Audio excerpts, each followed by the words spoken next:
नमस्कार दोस्तों, 23 मार्च 1931 अब तक 94 वर्ष हो चुके हैं उस दिन को। तब राजगुरु भगत सिंह और सुखदेव को शहीद हुए आज 94 वर्ष हो चुके हैं। दोस्तों मैं एक बात बताना चाहता हूँ, शायद ही कोई उनकी गहराइयों तक पहुँचा होगा। मेरा मानना है कि लोग उनकी पिक्चर फोटो प्रोफाइल पर लगाकर घूमते फिरते हैं, गाड़ियों पर लगा लेते हैं, बट कोई उनकी गहराइयों तक कोई नहीं गया होगा। शायद ही कुछ लोग गए होंगे, बट कोई इसके बारे में जानना नहीं चाहता, नहीं किसी ने चाहा। लेकिन उनकी गहराइयों में उतना बहुत ही ज़रूरी है, उसके बारे में आज मैं कंप्लीटली बताऊंगा, ध्यान से सुनना।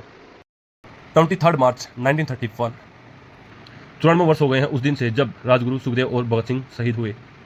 आज के दिन हर कोई भगत सिंह के बारे में जानता है, लेकिन मेरा मानना है most misunderstood and most misrepresented freedom fighter देश के लोग।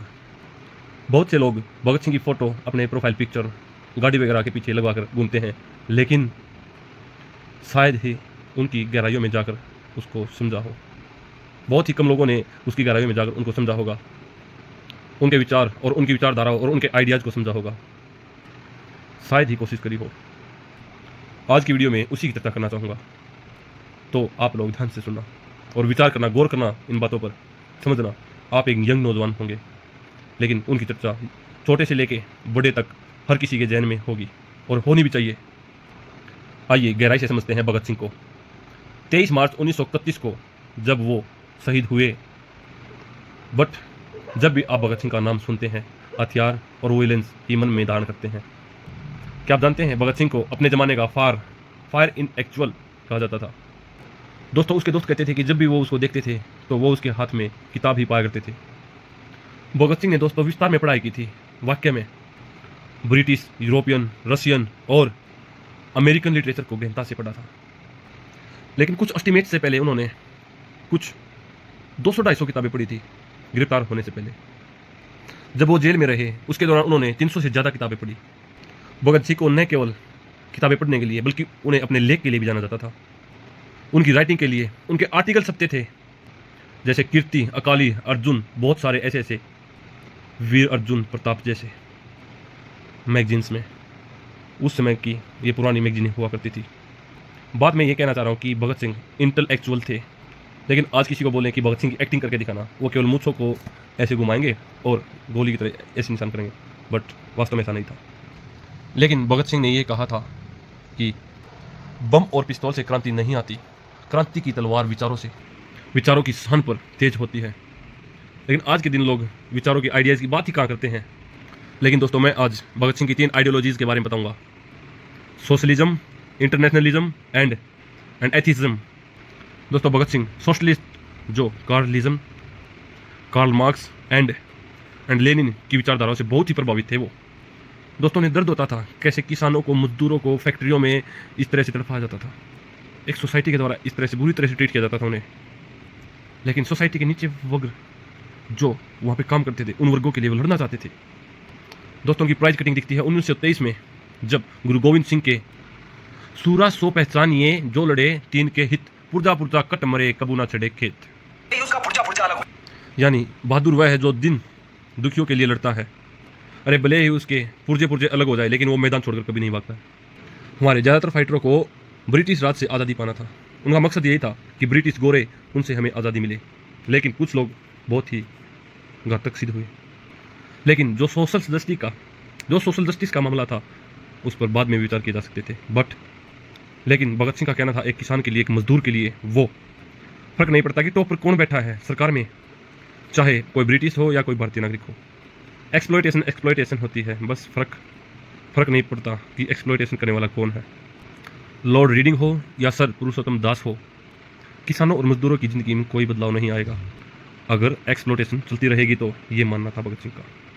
भगत सिंह फरवरी 93 के रेवोल्यूशन में कहते हैं कि पॉलिटिकल रेवोल्यूशन एक इन प्री कंडीशन है, लेकिन अल्टीमेटली ऑब्जेक्टिव है सोशलिज्म में। उनकी रेवोल्यूशन पार्टी का नाम था हिंदुस्तान रिपब्लिकन एसोसिएशन। चंद्रशेखर आज़ाद और भगत सिंह ने इसमें सोशलिज्म शब्द बाद में ऐड कर दिया था। इसके बाद यह बन गई Hindustan socialist Republic association. Bhagat Singh का स्ट्रॉन्ग डेडिकेशन इनकी विचारधारा में, इनके स्लोगन्स में भी दिखता है।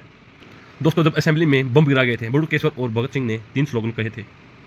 नंबर 1 इंकलाब जिंदाबाद, second workers of the world unite, और तीसरा था डाउन विद इंपीरियलिज्म।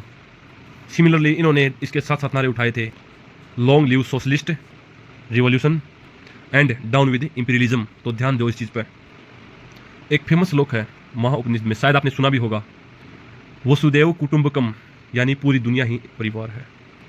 इंटरनेशनलिज्म एक बहुत ही तरह क्रॉस विचारधारा थी जिसे भगत सिंह मानते थे कि वो उस समय उसमें से एक टाइटल लिखा था, विश्व प्रेम।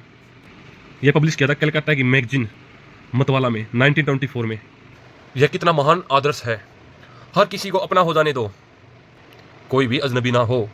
यह कितना सुंदर समय होगा जब दुनिया से परायपन का भाव हमेशा के लिए समाप्त हो जाएगा।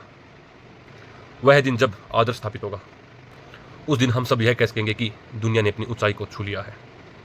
इस आर्टिकल में वह इस पॉइंट को बहुत प्रेस करते हैं जिसने वसुदेव कुटुंबकम का आइडिया पहले विजिट किया था। आज के समय में जो लोग अपने आप को नेशनलिज्म कहते हैं वो लोग इतने गिर चुके हैं कि उनका लेवल जिंगोइज्म। यह बताता है कि अपने देश को अच्छा बताने की बजाय दूसरे देश को अच्छा बताते हो, उसमें आप इंटरेस्टेड रखते हो, इसका मतलब ये है। बट आप दूसरे देशों को गालियाँ देने में ज़्यादा इंटरेस्टेड हो। जो आज के समय में इंडिया और पाकिस्तान के बीच दुश्मनी है, उससे भी गहरी दुश्मनी हुआ करती थी फ्रांस और जर्मनी के बीच में, और अमेरिका और जापान के बीच में। ये सब थी भगत सिंह के ज़माने में।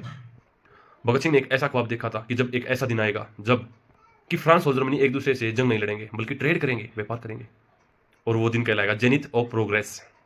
एक ऐसा दिन जब अमेरिका और जापान एग्जिस्ट करेंगे लेकिन एक दूसरे से लड़ाई नहीं करेंगे, और एक ऐसा दिन जब ब्रिटिश भी रहेंगे और इंडियन भी रहेंगे लेकिन कोई भी एक दूसरे के ऊपर राज नहीं करेगा। दोस्तों 1928 में भगत सिंह ने एक आर्टिकल लिखा था कीर्ति मैगजीन में जिसका टाइटल था नए नेताओं के अलग अलग विचार। उसमें दो लीडर्स की बात करते हैं, सुभाष चंद्र बोस और जवाहरलाल नेहरू, जो कि इमर्ज कर रहे थे इंडिया में उस वक्त। इन दोनों ने जब स्पीच दी थी बॉम्बे में तो भगत सिंह इन दोनों के ऊपर कमेंट करते हैं। अपने कमेंट में भगत सिंह इन्हें इंटरनेशनल बंगाली कह के पुकारते हैं। भगत सिंह कहता है कि कितना महान हुआ करता था उस समय में इंडिया, कितना महान था। भगत सिंह सेंटिमेंटलिटी करते हैं इसे, और नेहरू के इन व्यूज से कॉन्ट्रास्ट करते हैं वो इसे। लेकिन पंडित जवाहरलाल नेहरू कहते हैं कि जिस देश में था वही देश समझता उसकी रियलिटी। अरे उसका दुनिया के लिए एक विशेष संदेश है। अरे इंग्लैंड दुनिया को संस्कृति सिखाने का ठेकेदार बनता है। भगत सिंह नेहरू की इस राय से संतुष्ट थे कि लॉजिकल अंडरस्टैंडिंग में कुछ हमें सही भी नहीं लगता है कि वो उसे फॉलो करें। मतलब कहने का तरीका यही है कि उसका वो उसमें फॉलो नहीं करेगी। मतलब चाहे वेदांत में या कुरान में क्यों नहीं लिखा हो, लेकिन वो उससे सहमत नहीं थे बिल्कुल भी इस चीज़ से। वो उसकी इस बात को जरूर मानते थे। 1927 में लिखा गया था कि दुनिया के सभी गरीब लोग चाहे किसी भी जाति से आते हों और नस्ल धर्म और या देश के हों, सभी के वही अधिकार हैं। ये तुम्हें फायदे में ही धर्म रंग और नस्ल राष्ट्रीयता को लेकर भेदभाव बंद हो सके, इसके बारे में वे चाहते थे, सोचते थे, समझते थे, इसको पूर्ण रूप से बताते भी थे। वे उन्हें कहते थे कि सरकार की पावर तुम्हारे हाथ में हो। इसी से हम आते हैं भगत सिंह की एक और सेक्युलरिज्म और एथिज्म, मतलब सेक्युलरिज्म और atheism. Mahatma Gandhi Indian secularism को प्रमोट करते थे, यानी कि एक ऐसा सेक्युलरिज्म जहां पर सरकार धर्म को प्रमोट तो करेगी लेकिन निष्पक्षता दिखाएगी, बट रिलीजन के बारे में वो इम्पार्शियल रहेगी। लेकिन भगत सिंह एक बात मानते थे, सरकार और रिलीजन में दूरी बनाए रखनी चाहिए हमेशा, क्योंकि आप लोग भी जानते होंगे कि इसमें मतभेद होने की ज़्यादा चांस रहते हैं। भगत सिंह ने एक बात जरूर कही थी, हम भारतीय हम क्या कर रहे हैं, पीपल की हथेली कट जाती है और हिंदुओं की धार्मिक भावनाएं आहत हो जाती हैं। कागज की मूर्ति और ताजिया का एक कोना टूट जाता है और अल्लाह को गुस्सा आ जाता है। अरे इंसान की जानवरों से ज़्यादा तो अहमियत होनी चाहिए ना। और फिर भी यहाँ भारत में वे पवित्र जानवरों के नाम पर एक दूसरे का सिर फोड़ रहे हैं। आखिर क्यों? 1927 में कीर्ति मैगजीन में एक चीज़ लिखी थी कि लोगों को आपस में लड़ने से रोकना होगा जो उन्हें अमीर गरीब का एहसास कराते हैं। गरीब किसानों और मजदूरों को यह समझाना होगा कि उनके असली दुश्मन पूंजीवादी हैं। दोस्तों यही दिन है जब लाला लाजपत राय एक कम्युनिज्म की तरफ मोड़ ले रहे थे, कम्युनिस्ट फ्रीडम फाइटर की तरफ मोड़ ले रहे थे लाला लाजपत राय। 1927 में एक मैगजीन लिखी थी, उसमें लिखा हुआ था द लॉस्ट फ्रीडम फाइटर, और एक तरफ लाला लाजपत राय जी की फोटो थी। अरे भगत सिंह के जो पर्सनल थॉट्स थे इन रिलीजन को लेकर, तब उन्होंने क्या बताया। एक आर्टिकल था वाहे I am an atheist. Bhagat Singh का कहना था अगर भगवान ने दुनिया बनाई है तो इतना इनजस्टिस क्यों है, इतना दर्द, इतनी सफरिंग क्यों है दुनिया में। उन्होंने कहा किसी भी धर्म को मानने वाले लोग इसे गॉड का प्लेजर मत कहो। वे कहते हैं कि यहाँ एक ऐसा प्लेजर है, एक ऐसा जस्टिस है जहाँ पे लोगों को सजा दी जाती है कि पुराने जन्मों के पापों को लेकर। अरे यहाँ पर भगत सिंह बात करते हैं justice theory of British, theory of jurisprudence, मतलब आपने भी सुनी होगी, देखी होगी, jurisprudence. Revenge as justice is out of dated. ये भी बहुत ही तगड़ा आइडिया है, किसी को जस्टिस दिलवाने के लिए रिवेंज लिया जाए। ये सब पुराने ज़माने की सोच है दोस्तों। लेकिन इसी में दूसरी तरफ थ्योरी ऑफ पनिशमेंट है, आप जानते होंगे। कि लोगों को अपनी किया गया उनके गलत कामों के लिए। ओबियसली ऐसा होता है। ये भी एक ऐसी सोच है जिसे हटाया जा रहा है दुनिया से। तीसरी एक सोच और बता रहा हूँ मैं आपको। तीसरी सोच ये है कि जो दुनिया में धीरे धीरे आज भी एक्सेप्ट करी जा रही है, लोगों को सुनते हैं, जानते हैं उसके बारे में, नेसेसरी चीज़ है ह्यूमन प्रोग्रेस की। ये तीसरी थ्योरी कहती है कि किसी ने अगर यहाँ पे गलत किया उसे रिफॉर्म किया जाए। यहाँ पर भगत सिंह यहाँ पे कहते हैं कि भगवान अगले जन्म में किसी को कुत्ते, बिल्ली, गाय, भैंस अगर ये कर दे तो वो कैसे उसको रिफॉर्म किया जाए। बात तो सही है। या उसे अगले जन्म में गरीब परिवार में पैदा किया जाए तो वो कैसे अपना ऑपरेशन होने से रोक सकते हैं। गरीब परिवार में पैदा होने से उसका दिल और क्रूर बनता जाएगा। अगर फिर वो कोई क्राइम करता है तो क्या ये भगवान की गलती नहीं है। आज के दिन बहुत से लोग अपनी गाड़ियों के पीछे भगत सिंह की फ़ोटो छिपवा कर नीचे लिखवाते हैं कि फिर से आना पड़ेगा। लेकिन याद रखिए दोस्तों, भगत सिंह एक इथिस्ट थे। वो इस चीज़ को नहीं मानते थे। वो किसी भी हेवन, हेल्थ और पुनर्जन्म में विश्वास नहीं रखते थे।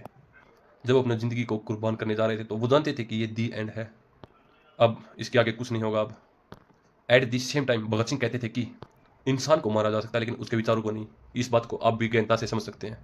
इंसान को मारा जा सकता है, रियलिटी है, बट इंसान के विचार नहीं मरते कभी भी ज़िंदगी में। दोस्तों, आज अगर आप सही में भगत सिंह को मानते हो तो गाड़ी के पीछे पोस्टर लगाने या इनसे कुछ नहीं होगा। चलो आप लगा भी लेते हो, लेकिन उनकी धारणाओं को, उनकी आइडियोलॉजीज को उनको मन में धारण करना होगा। इसके बारे में पढ़िए। वो जिन वैल्यूज को फॉलो करते थे उन्हें और गहराई से जानने की। भगत सिंह क्या कुछ चाहते थे, उनकी आइडियोलॉजी क्या थी, उनकी क्या विचारधाराएं थी, उनके बारे में जानना होगा। और फाइनली उन्होंने जो सपना देखा था एक्सप्लॉइटेशन का, उनकी तरफ आप काम करना शुरू कीजिए। अगर आप रियल में भगत सिंह को मानते हो तो इनकलाब जिंदाबाद। दोस्तों, आशा करता हूँ आपको यह वीडियो इन्फॉर्मेटिव लगा होगा। बट मेरे से जो भी अगर 1-2% कुछ भी भूली चूक कोई गलती हुई हो तो क्षमा चाहता हूँ। I want to make a legend, martyr. देश के लिए शहीद बनो, देश के लिए महान बनो, देश में अच्छे कार्य करो और जीवन में अपने कार्य तत्पर इस तरह करो कि दुनिया को जाने, समझे, परखे और आपके विचारों पर, आपकी भावनाओं पर कोई ठेस न पहुंचे और आपको कोई गलत न कहने वाला हो जिंदगी में, और आपके रास्ते पर चलना चाहें। काम करो ऐसा कि लोग भी चाहें आपके जैसा करना। जय हिंद, जय भारत। अच्छी लगे तो शेयर करना, सब्सक्राइब करना और अपनी प्रतिक्रिया जरूर देना।